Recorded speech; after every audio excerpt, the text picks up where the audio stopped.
Hello everyone, it's Talia. Welcome back to my channel, and today we're doing my October wrap-up because I read some books. I read exactly 9 books in October. It wasn't the most fruitful reading month, but I did have some very good reads, so I'm excited to share them with you. So I had this long-ass Halloween reading list. Did not happen.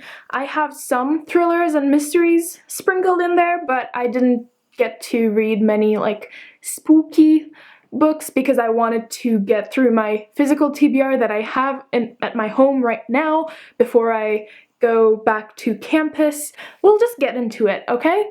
These are the books that I read in the month of October. Firstly, I need to get this out of the way. I mentioned this in my previous video too, but I had to read the DaVinci Code by Dan Brown at the beginning of the month for my class, my English class, and I gave this a 3 out of 5 because, well, I just did not enjoy it all that much. If you've been living under a rock and you don't know what the DaVinci Code is about, it's basically a professor of archaeology, I want to say? This might be completely wrong, or ancient civilization. I don't know. I did not pay attention. I want to forget now. But this professor is supposed to go meet the director of the Louvre. They are supposed to discuss a certain artifact, and when they meet, things go wrong, someone dies. This all happens in the first chapter, and there's an investigation going, and people are implicated. There's also this alternative history plot going on regarding religious mementos and Christianity overall. So it's actually a very full story. When I first read it, I was blown away by it, but then I saw the movie, and now I had to read it again, and when I reread things, the flaws just stick out, so I need to let you know what I did not like about this book, too. Dan Brown has a very specific intention when writing. He wants to give you the information about the history and then twitch it to fit his narrative, and you're like, oh my god, there's this symbolism in the, I don't know, this such and such Mona Lisa or something like that. It's called the DaVinci Code. You can guess that the book has something to do with Da Vinci, but he basically flips those historical artifacts and the history behind them on their heads and gives you an alternative history that's very exciting. But I'm not that excited about the history now because I noticed that he does not build character very well, and although this is a very like thrilling adventure story, when every 2 pages we have another clue thrown at us that people need to explain to us because we're not history majors, and then that clue takes them somewhere else, it kind of gets repetitive, almost formulaic for Dan Brown at this point because I read a couple more books from him now. So I think I'm well off not reading another Dan Brown for a while now, but just wanted to say, I read that book. It was fine. I got through it. Next up, I read The White Knights. White Knights by Fyodor Dostoevsky. If you watched a couple of my other videos, you know that I like to read Russian literature pieces from time to time because I just like the brutal, like, realist depiction of Russian society. I find it very fascinating, and the way Dostoevsky captures the spirit of St. Petersburg in his books just blow me away, honestly. He mostly writes his books to take place in St. Petersburg, and St. Petersburg is the second capital of the Russian Empire. When it was built on a swamp, so it's kind of like this double entendre. I have no idea if that's the right term, but let me just try and explain. It's like this magnificent city, but hollow inside, you know what I mean? So he kind of depicts people as that too. They have dreams, big, like fancy fantasies about life, but then reality kicks in, and the reality of St. Petersburg just is not as fancy as they see. In White Nights, we meet Dostoevsky's first like dreamer character. He has a lot of those characters that are very aloof, don't really have a job, are in middle or lower society classes, and they have very unrealistic but very well realized dreams about how they want to live, where they want to find love. And this little book is about a young man that we don't know the name of. He meets a young girl and they end up meeting for a couple of nights, and we just read about what transpires. It's such a short book that I'm not going to say anything else, but it was a nice cozy read for the October month, I believe. I gave it a 4 stars, and I actually really encourage you to pick this one up if you haven't read any Dostoevsky and you want to dabble in his prose, because it's a very short book and I feel like you can enjoy it the best. The third book that I read was a failure. Oh my god, what a failure. I read Cell by... Why don't I have these books with me? I'm mad now. Do I have that book? I will. Okay. I read Cell by Stephen King. Everyone knows that Stephen King books are a very big hit or a very large miss on my part, and this one was a very, very large miss indeed. The concept was so intriguing, and there was a fair amount of gore and violence, but even that didn't strike me that much. I expected so much more from King. It's basically a story about an apocalyptic world where a phone call, like a phone frequency, sends people into a frenzy, and they basically become flesh-eating, like zombies. They are phone zombies, and people just start attacking each other, and they start behaving in a very peculiar way and gathering in places, and we follow a man that's trying to navigate that situation. I gave this a 2 stars because although the character was promising, I didn't feel enough growth in the main lead's part. It was a male main lead, and he is a comic artist, so he has this sort of sarcastic tone to him, so I was kind of intrigued at the start, but then the whole phone zombie thingy just wasn't realized as well as King could have done it. Like, I was just disappointed by the end. It took me ages to read through because it was so boring. Nothing happened for a good chunk of this book, and I feel like King should be able to write a much better post-apocalyptic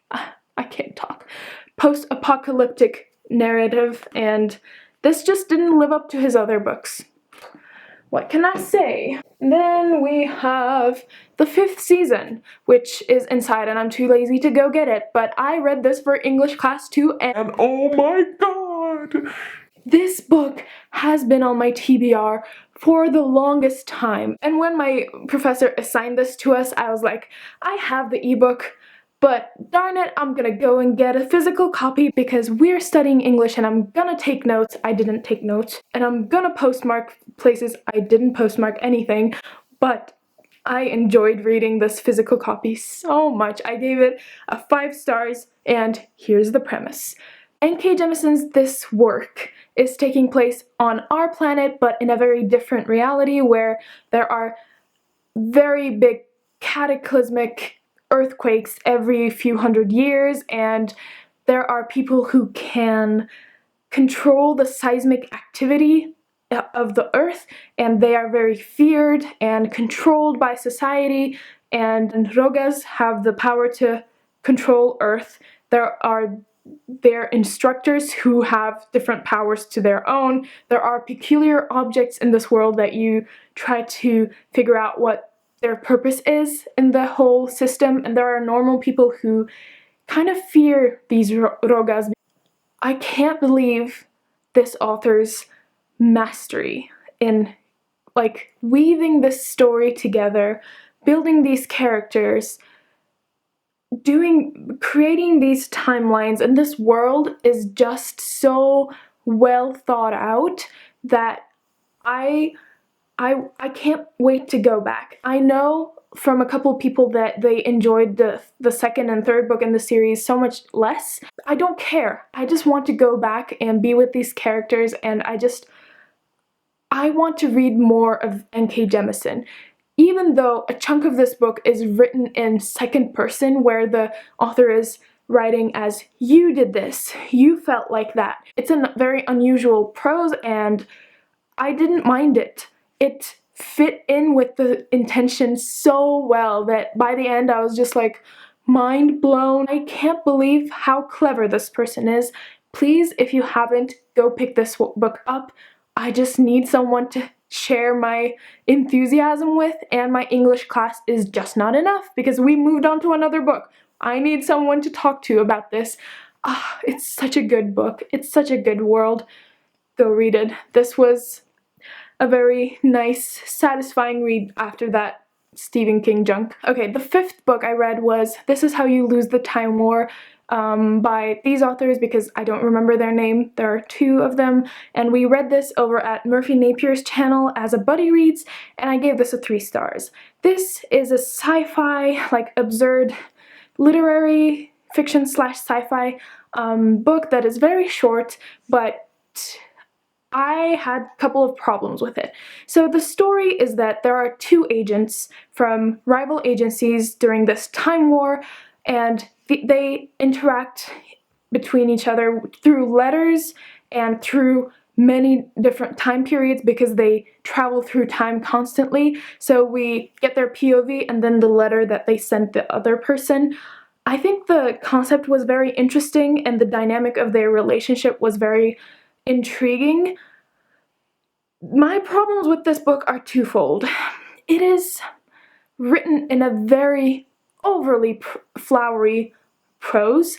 I love beautiful prose. This book is full to the brim with beautiful prose that if I try to switch my mind off of it and try to understand the world, which they don't give us much of, we know nothing.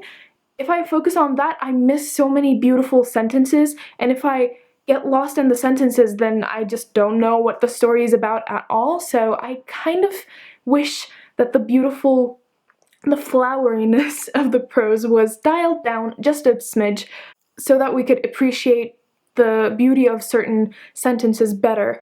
Basically, that was my first problem, and the second problem is that I just couldn't get enough of the world, and the story itself fell flat in my mind because there's so much focus on the language that I don't know, I would have liked to see more of the world, the 2 worlds that these 2 agencies are located in, and I don't know, I probably can reread this one just because there were so many beautiful, striking sentences that should be written down. I did not take that many notes while reading this. I will when I reread it, and if you decide to read this, go in knowing there's overly flowery prose, slightly overwhelming, but if you are prepared for it and take notes and just are along for the ride, I feel like you could enjoy this so much more. The 6th book that I read this month was Choke by Chuck Palahniuk, the author of Fight Club. He's one of my favorite underground literature authors. I highly enjoyed other books from him. Invisible Monsters and what was it, Survivor, were such interesting stories, such striking stories. Choke, not so much. I can't even remember right now what exactly this is about. It's about a guy named Victor, and he is a sex addict. And he's going to like these AA meetings for sex addicts, sexaholics, I don't know. And he's trying to navigate this addiction along with his job and his very vague relationship with other people and his mother, who is also in the hospital. I just didn't, this missed the mark for me for a couple of reasons. The character was not realized all that well. I didn't feel attached to Victor. The story itself didn't have many like striking twists and turns, which sometimes Palahniuk manages to throw at me, and I would like that from this book. I expected that from this book. It did not deliver. I gave this a 2 stars. Yeah, moving on. The next book I read was The Silent Patient by Alex Michaelides. Pronunciation, very hard science. I can't. I gave this book a 4 stars. This is a thriller, mystery thriller that I enjoyed so much while reading. Okay, so we follow a psychotherapist that starts work in this psychiatric hospital. I think Saint something, I don't know. Not important. There's a woman patient there who shot her husband to death and hasn't spoken a word since. It's been like 6 months since this happened. My time frame is not very clear, but like the gal has been silent for a while now. And this psychotherapist dude is trying to figure out what happened, if she really killed her husband, what drove her to kill her husband, and he kind of uncovers some very sinister things, and you don't know who to trust. Every single person has like a very dark and suspicious act that they do when they're introduced. So every chapter I was like, ooh, this could be the one. Oh, or maybe she did it. And I could not see the ending coming. I had a feeling of unease, but I didn't know where it was coming from. When the book ended, it was like 3 a.m. because I couldn't stop reading, and I was just like, I can't believe this. How did I not see this coming? And those are the best thriller endings, because that means the author actually provided you with crumbs of, I don't know, plot material to lead you maybe slowly towards the right direction, but you missed it, and it's just very well crafted. I just had better thriller reads this month than this one, so I gave it a 4 stars, but honestly, go pick this one up because you'll just eat this book up if you enjoy thrillers.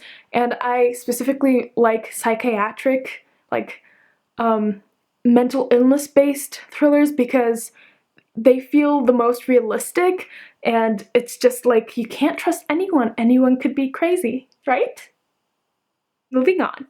After that thrilling ride, I read The Picture of Dorian Gray by Oscar Wilde. So in The Picture of Dorian Gray, we follow Dorian Gray, who is a young and very handsome man, and there's a painter that paints a portrait of him, and everyone is dazzled by the beauty of this portrait, and Dorian Gray himself becomes somewhat attached to this painting. This is basically a narrative of corruption of character with vanity and losing interest in all the desires one pursues in life, because they're just they're not passions, they're desires that come and go like that. And Gray basically gets swayed by his youth and his attachment to material things in life, falls in love, thinks he falls in love, and then falls right back out of it, and we follow him as he tries to find the meaning of life in the material world, and he cannot. It's just a masterful narrative. I gave it a 4 stars because it is a slow read, and even though the character was very well built through dialogue in most of the book, there was a section where we read pages upon pages upon pages of Dorian Gray's many different material interests that develop over the years, like from tapestries to painting to music, and how he cultivated all the musical instruments he could find, or all these exquisite tapestries from all over the world, and it just took a little too long to get through that. But other than that, I feel like this is a very on-point classic. I'm so glad that I read it. I highly suggest that you read this one because it's fascinating to see how one can lose themselves in themselves. My last read this month. Oh my god, this took so long. I'm so sorry. But this one is so worth it. I read The Snowman by Jo Nesbø. So Jo Nesbø is a Norwegian thriller slash crime author, and this is a part of his series with Harry Hole, who is like a detective character, and I gave this book 5 stars. This is a story of a serial killer that kills when the snow comes and leaves a snowman behind after their each kill. And no one really believes the serial killer exists in Norway because I guess at that time serial killers are seen as, oh, they just exist in America, like in Scandinavia, who's gonna be a serial killer? But there is one, and Harry Hole is very intertwined within the serial killer's web, and he's trying to figure out what happened. Everyone, again, has a different secret, and he's trying to protect his family while uncovering many disturbing connections between different people. I tend to be very suspicious about detective thrillers because if it's not done well, it bores me to death. Like the Robert Galbraith, like the silkworm stuff, oh my god, that was such a doll. It's just hard to get a detective story right, to make the reader care about the police officer, because it seems like it's their daily job, you know? It's not like something I want to read about, but this one, the character has many layers to him, being a father, being a former alcoholic, I believe, and then trying to balance those personal issues with his work. I just felt so attached to his character, and with the reveal, man, I saw it coming a little bit, a tiny bit. I was like, oh, what if this happened? But it was so satisfactory nonetheless. Again, I couldn't put it down, and this one was 5 out of 5. Just go pick this up because Jo Nesbø, I don't hear about him enough in the booktube community, I feel like, and I just feel like everyone should give this author a try. I'm definitely gonna pick up more of his works, and yeah, I ended this month on a very good note. That's the end of my October wrap-up. I'm happy with the books that I got to read, and yeah, we'll see how the month of November goes. I'm not gonna do a TBR, I'll just wrap things up at the end of the month, I believe, because I honestly don't know if I'll have the chance to read as many books as I want to, but that's it for this video. Thank you so much for watching. If you enjoyed it, please give me a thumbs up and let me know in the comments down below if you had a good read this month. Let me know of any books that you read by these authors maybe, and I'll see you in the next video. Bye!